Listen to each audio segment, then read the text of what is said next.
It started, like all good disasters do, with a Tuesday that felt too quiet. The kind of day where the air hangs heavy, like the sky knows something you don't. I was standing in line at the post office of all places, flipping through work emails and pretending I wasn't irked that they'd changed the stamp designs again. They used to have real history, famous authors, presidents, bridges. Now it's cartoon raccoons and yoga poses. Anyway, I'm second in line when the old lady in front of me turns around and says, "Your shoelace is untied." It wasn't. And that's not important. What's important is what happened the moment I stepped outside. Rain. Of course. The kind that arrives sideways, unannounced, like a thief. I ducked under the awning, and that's when I saw it. A plain white envelope, sticking out from my mailbox at home. My name, typed. No return address. That alone wouldn't have rattled me. But the postmark? It was local. Dropped off by hand. Inside was a single photo.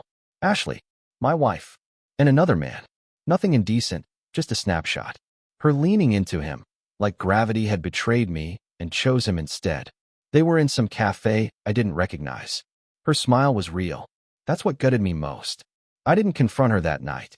I didn't scream, didn't throw the picture on the table like some courtroom exhibit. I just tucked it into the drawer under my old concert stubs and tax returns. Let it fester in the dark. Maybe I wanted to believe it was a mistake. Maybe I was a fool. But here's the thing. I've always known how to bide my time.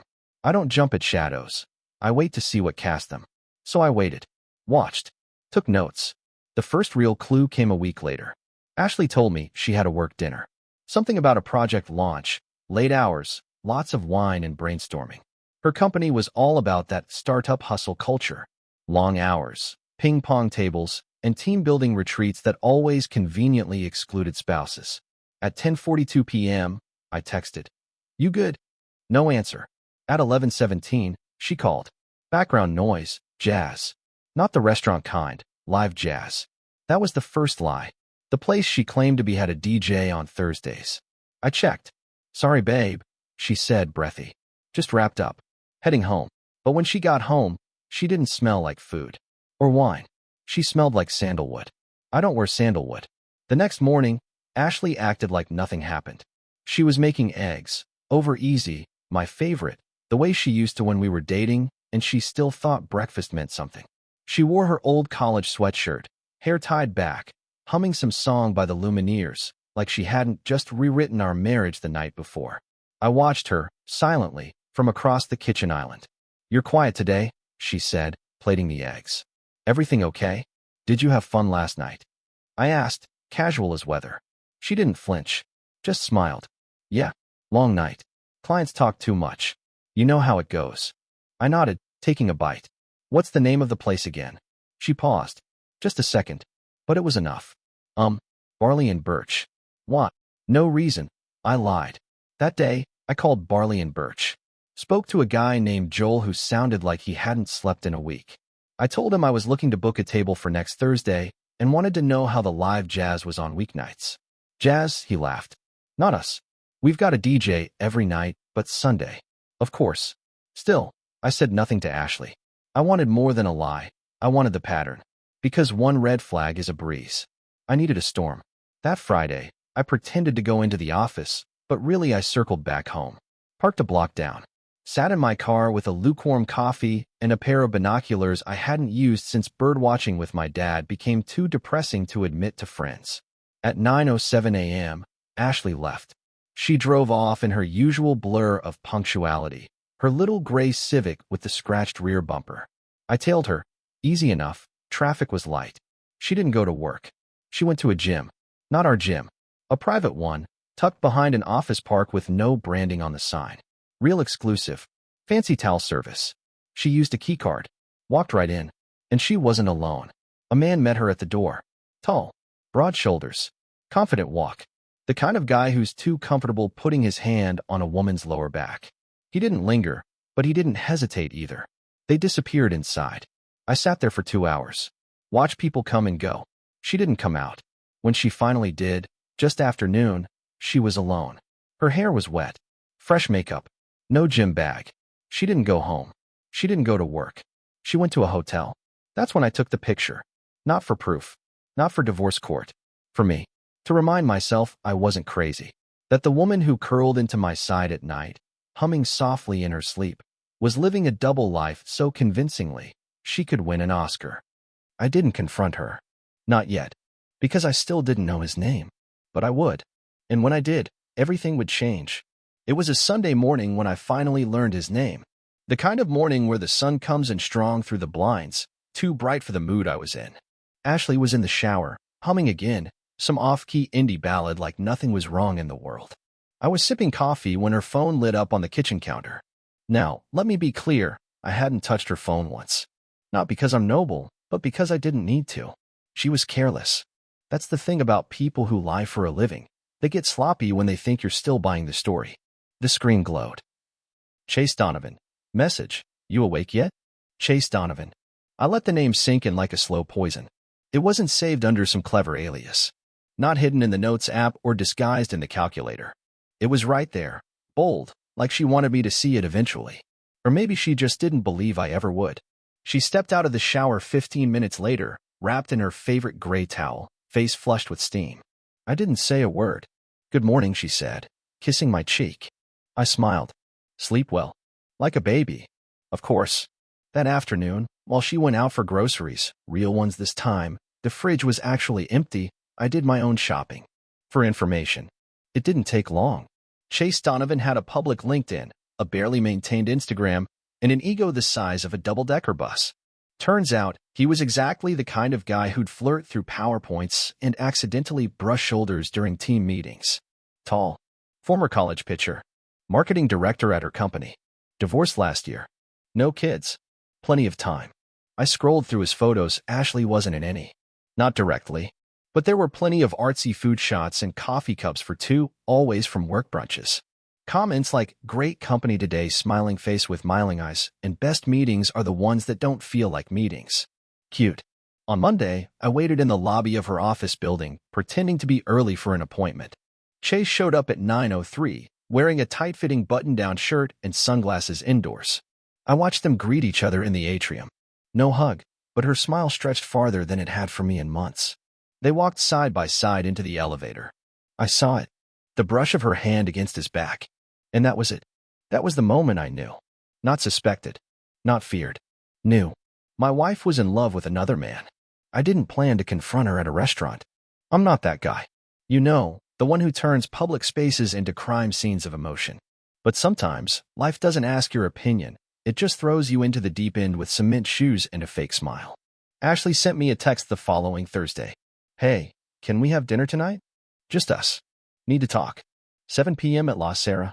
La Serra was one of those trendy, overpriced places that served entrees the size of a coaster and charged you like they'd raised the cow themselves.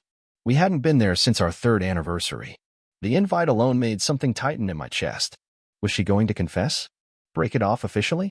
Ask for forgiveness? Or worse, was she going to lie to my face again, this time over truffle risotto?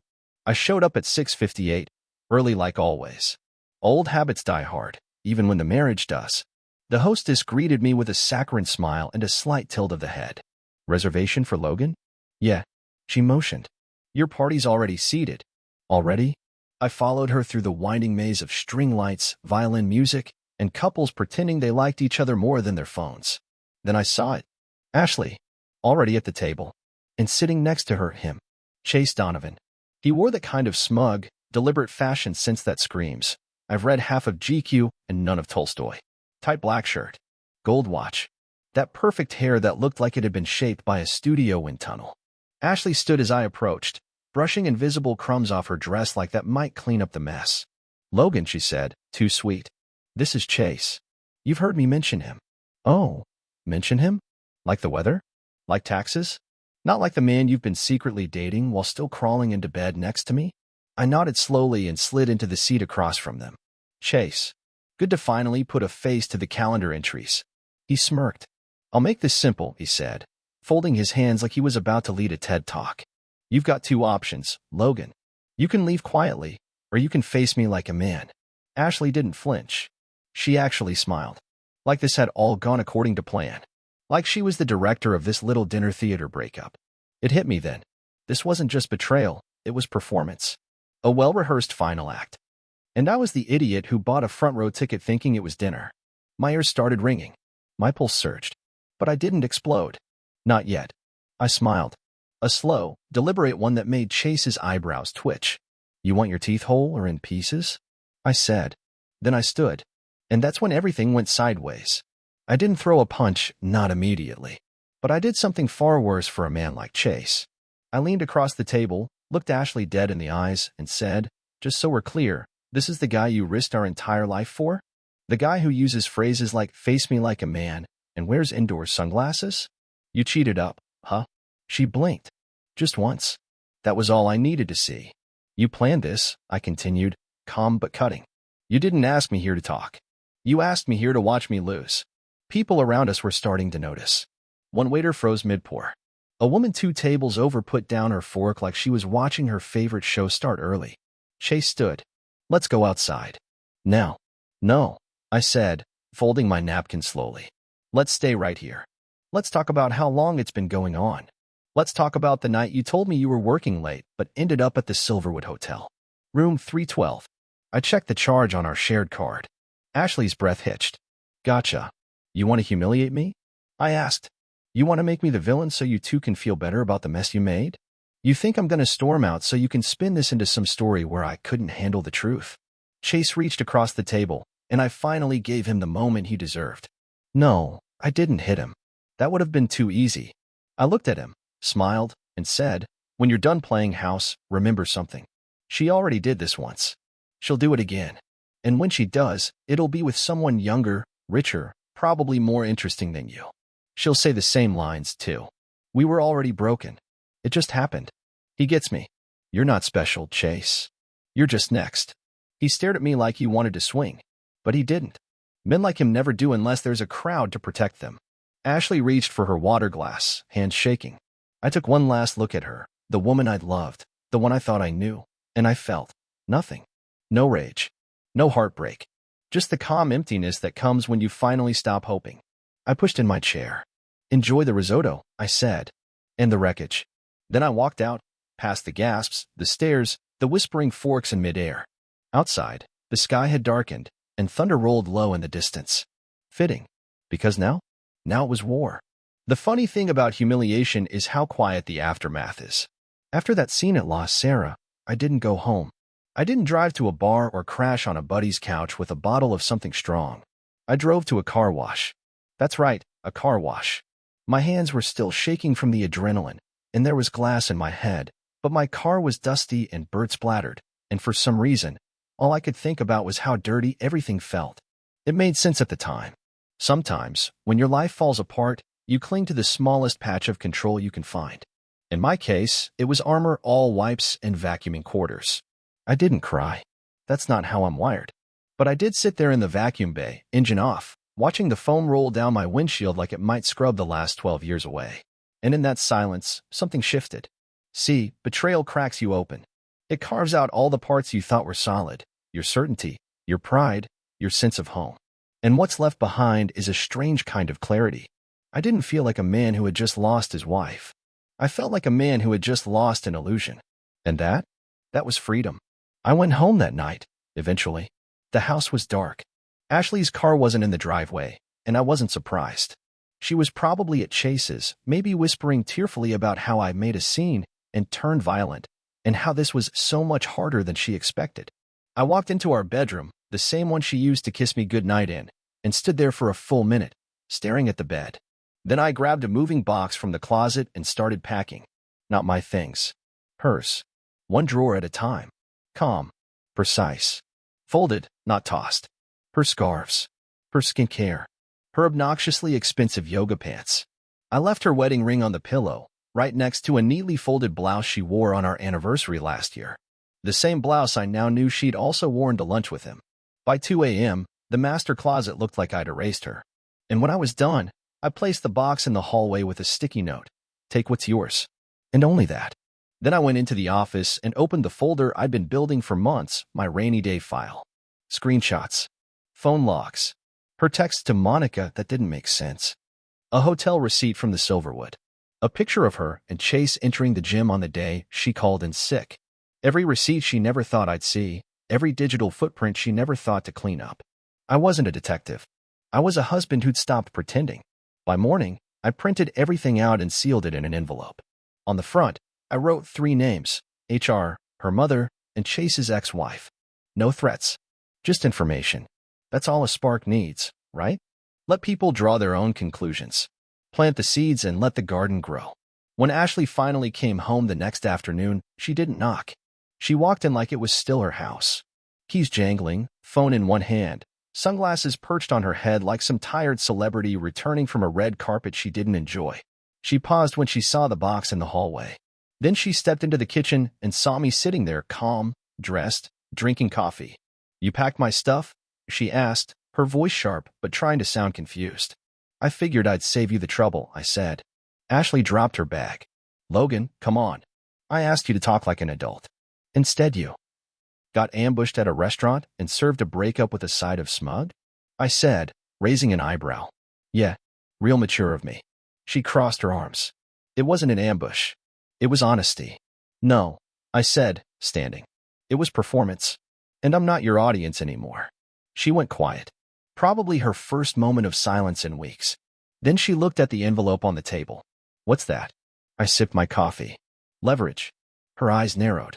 "Are you threatening me?" "Did I say a word about threats?" I asked, placing the cup down carefully. "No, Ash. I don't need to threaten you. I just need the truth to land where it needs to." You handed me the matches. I just set the table for the fire. She stepped forward, reaching for the envelope. I stopped her with one finger on the flap. "I'd think real carefully before you open this. Because once you do, this isn't just between us anymore. You're blowing this way out of proportion. Right? Because cheating on your husband, lying for months, dragging him to a public firing squad, and trying to gaslight him into walking away quietly is what? A minor disagreement." Silence again. And this time, I could see it, her facade cracking. That look in her eyes? That wasn't guilt. That was panic. Good.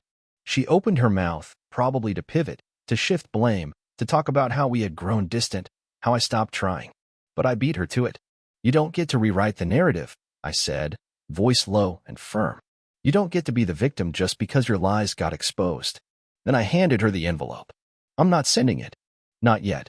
But you walk back in here again? You even think about turning this into a courtroom drama? Then those 3 copies go exactly where I said they would." Ashley stared at the envelope like it was ticking. Then she picked up her box, one hand trembling slightly. "I'll be back for the rest," she said, voice brittle. "No," I said. "You won't." She blinked. I nodded toward the box. "That is the rest. Everything else stays. This was never yours. You just borrowed it." She left without another word. And for the first time in months, the house felt like it could breathe again. Ashley left. But her mess stayed behind. The house was quiet, too quiet. Not peaceful.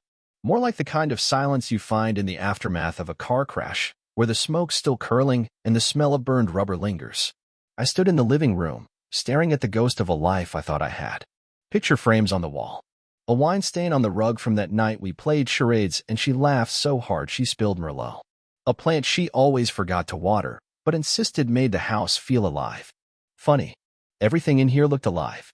But it wasn't. It was just well arranged. And that's when it hit me. My house wasn't broken, it was staged. Like a model home in a fake neighborhood. And now that the actress had exited the scene, I could finally start dismantling the set. So I got to work. First, the finances. I pulled out every credit card statement from the last 6 months. Laid them across the kitchen table like a forensic puzzle. There it was, the double life and line items. Spa days she never mentioned. Ride shares from hotels to meetings. Even a new tablet I never saw, but she definitely charged to our joint account. Next stop, the lawyer. Now, I'm not a fan of courtrooms. I'm not litigious by nature. But I'm also not stupid. I knew the second Ashley realized her breakup stunt had gone off script, she'd lawyer up fast. So I beat her to it. I met with a guy named Alan Becker. Polished, sharp, mid-40s, with a face like he'd never lost a chess match in his life. He didn't say much at first. Just let me talk while he took notes in a smooth, uninterrupted rhythm. When I was done, he sat back and said, "So, you're not here to fight. You're here to win." I nodded. "I'm not burning the house down, Alan. I'm just making sure when the smoke clears, she doesn't walk away holding the deed." We spent 2 hours crafting a plan. Clean. Calculated. No screaming. No emotional breakdowns. Just facts and timing. Because contrary to the lie people love to tell, revenge isn't loud. It's subtle, patient, clinical. By the time I left his office, I had a timeline, a strategy, and 3 signature-ready packets waiting in his drawer. Ashley had thrown her punch in a restaurant. Mine was coming in the form of paperwork. But first, I needed one more thing. Chase Donovan, the man of the hour. The guy who thought, "Face me like a man," was an actual sentence you could say out loud and still be taken seriously. I didn't need to confront him. I'd already made my point. But something about his smug little act stuck with me. He thought he'd won. Thought he'd swooped in and stolen something precious like some walking cologne ad. He didn't realize he'd inherited a fire he couldn't control. So, I paid a visit to someone else. Her name was Marissa, Chase's ex-wife. We'd never met before, but it turns out, people who've been blindsided by betrayal tend to recognize each other instantly. I messaged her on Instagram, polite, respectful, nothing inflammatory. Told her I needed 5 minutes to ask a question. She replied within an hour. We met at a coffee shop. She ordered a chai latte.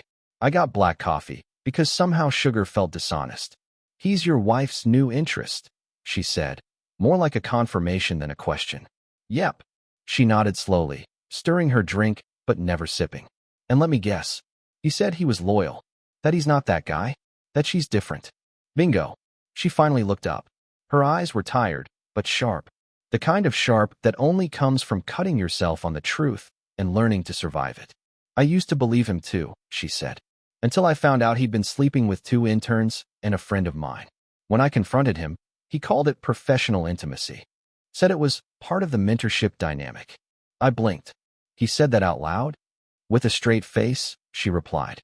I slid the manila envelope across the table. Inside were a few snapshots. Him and Ashley. Her entering the gym. The receipts. The whole tangled thread, gift-wrapped in evidence. Marissa stared at it, then looked back up at me. "What do you want me to do with this?" "Nothing illegal," I said. "But if he thinks he can wreck lives without consequence, I figured you'd appreciate the reminder that he hasn't changed." She took the envelope. "I do," she said. I left it at that.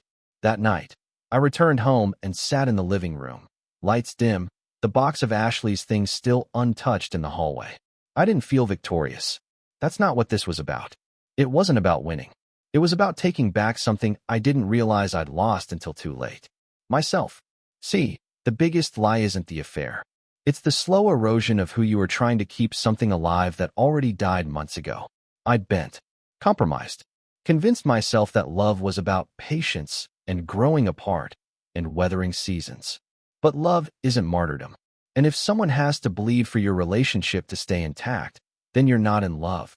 You're in survival mode. And I was done surviving. Ashley didn't reach out the next day, or the day after that. I expected rage texts, maybe a voicemail tirade.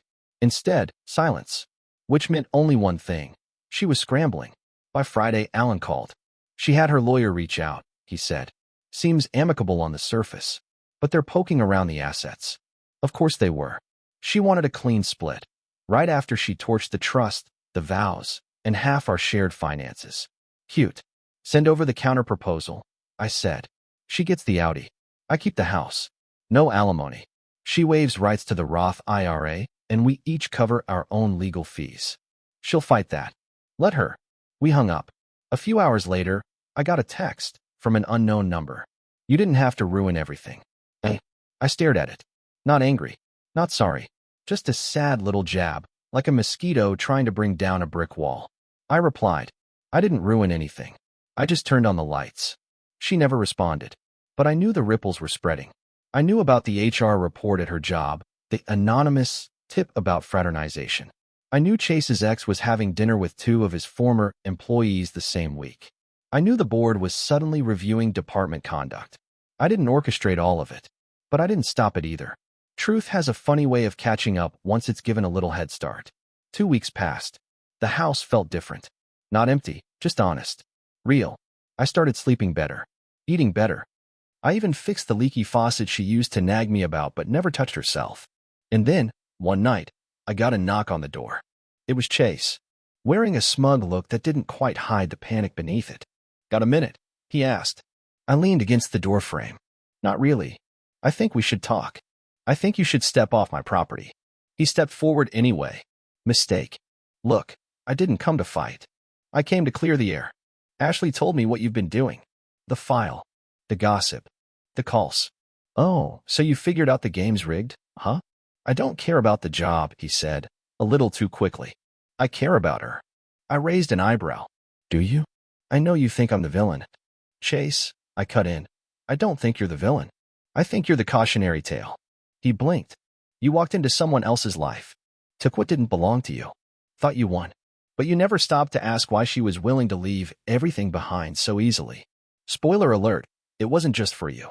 She loves me, he said, more to himself than to me. Maybe, I said. But she loved me too. Until she got bored. Until she found someone new to orbit.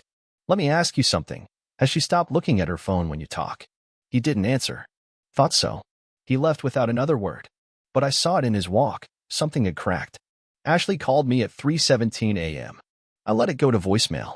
Listened to it over coffee the next morning. Her voice was soft. Too soft. The kind of softness that usually hides a hook. Logan. I just wanted to talk. Everything's falling apart. Chase is not who I thought. And I made a mistake. A big one. Can we meet? Please. Just talk. I miss us. There it was. Not love. Not regret. Need. See, when manipulators lose control of the narrative, they backtrack. They reframe. They appeal to the past they destroyed. I didn't call back.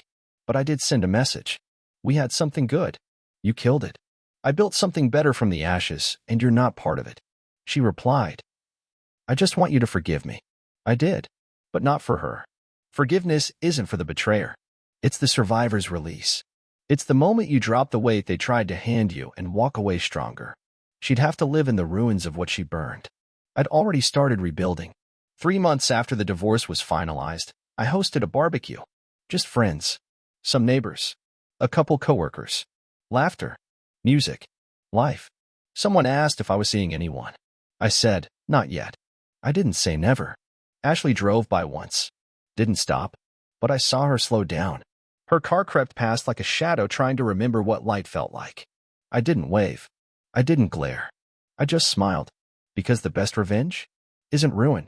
It's resilience. It's peace. It's showing the person who tried to break you that not only did they fail, they made you unshakable. I raised my glass to the sun, clinked bottles with a friend, and felt something I hadn't felt in over a year. Free.